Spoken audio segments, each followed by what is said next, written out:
এই ভারতীয় ডিফেন্ডারের সঙ্গে চুক্তি বাড়ানোর পথে নর্থ ইস্ট। অনবদ্য পারফরমেন্সের মধ্য দিয়ে মরশুম শুরু করেছে নর্থ ইস্ট ইউনাইটেড। প্রথমেই শক্তিশালী মোহনবাগান সুপার জায়ান্টকে পরাজিত করে তারা ঘরে তুলেছে ঐতিহ্যবাহী ডুরান্ড কাপ, যা নিঃসন্দেহে চমকে দিয়েছিল সকলকে। পরবর্তীতে সেই ধারা বজায় রেখেই আইএসএল শুরু করেছে পেদ্রো বেনালির ছেলেরা। প্রথম ম্যাচেই তারা পরাজিত করে মোহামেডান স্পোর্টিং ক্লাবকে।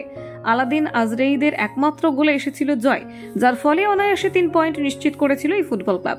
টুর্নামেন্টের মাঝপথেই তাদের ধাক্কা খেতে হয় এবং সেখান থেকে ঘুরে দাঁড়াতেও খুব একটা সমস্যাও হয়নি। শক্তিশালী মুম্বাই সিটিএফসি কে পরাজিত করে ডিসেম্বর শেষ করার পর জানুয়ারিতে অপরাজিত থেকেছে বাহারের এই ফুটবল ক্লাব। তবে আগের মাসের শেষে হায়দ্রাবাদ এফসি কে পরাজিত করার পর গত ম্যাচে শক্তিশালী ওড়িশা এফসির সাথে পয়েন্ট ভাগাভাগি করে মাঠ ছাড়তে হলেও সেখান থেকে এবার ঘুরে দাঁড়ানোর চ্যালেঞ্জ।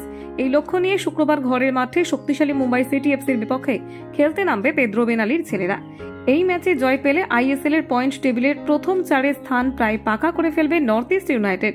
সেটাই এখন অন্যতম লক্ষ্য দলের সকল ফুটবলারদের। তবে এই সবের মাঝে উঠে আসতে শুরু করেছে নয়া তথ্য।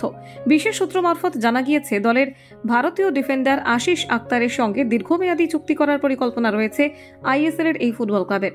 উল্লেখ্য, গত 2023 মৌসুমে প্রথমবারের জন্য নর্থ ইস্ট ইউনাইটেড যোগদান করেছিল নাগপুরের এই ডিফেন্ডারকে। তারপর গত বছর তার সঙ্গে আরও 2টি মৌসুমের জন্য চুক্তি বৃদ্ধি করে ম্যানেজমেন্ট।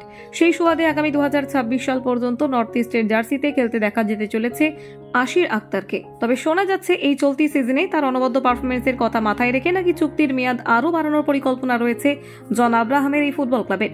সেই মতো কথাবার্তাও নাকি প্রায় চূড়ান্ত হয়ে গিয়েছে। সব ঠিকঠাক থাকলে এই সিজনের শেষেই তার সঙ্গে চুক্তি বাড়ানোর কথা ঘোষণা করতে পারে ডুরান্ড কাপ জয়ীরা। কলকাতা 24/7.in।